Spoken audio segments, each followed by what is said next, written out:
പക്ഷെ ഒരു കാര്യം ഞാൻ പറയുന്നത്, നമ്മൾ ഇഖ്ലാസ് എല്ലാ ദിവസവും ഓതുന്നതാണ്. പക്ഷെ ഇഖ്ലാസ് ഓതുമ്പോ തന്നെ ഒരുപാട് തെറ്റ് വരാൻ സാധ്യതയുണ്ട്.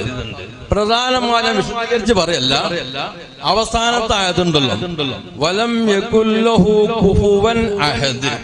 സാധാരണ പല ആളുകളും കുഫുവൻ അഹദ് എന്ന് ഓതാറുണ്ട്. കുഫുവൻ അഹദ് ഇത് പറയേണ്ടി വന്നോണ്ട് പറയാണ്, പലപ്പോഴും കേൾക്കുന്നോണ്ട് പറയാണ്. കുഫുവൻ അഹദ് അല്ല, കുഫുവൻ അഹദ്. കുഫുവൻ അഹദ് എന്ന് പറയുമ്പോ ഒരു ശബ്ദ നൂന് കൊടുക്കുക, വെറുതെ അത് ചെയ്യാൻ പാടില്ല, അങ്ങനെ കൂലി കിട്ടൊന്നുമില്ല. വലം യകുല്ലഹു കുഫുവൻ അഹദ്. കുഫുവൻ അഹദ് അവിടെ ഫാക്ക് ലമ്മാണ്, ഫാക്ക് സുകൂനൊന്നല്ല. എല്ലാരും ഓതുമ്പോ എന്നും ഓരോ സൂറത്ത്, പക്ഷെ കുഫുവൻ അഹദ് കുഫുവൻ അഹദ് അങ്ങനെ ഓതിക്കൊണ്ട് 1000 അല്ല 10,000 വട്ടം ഓതിയാലും ഒരു കൂലിയും കിട്ടൂല.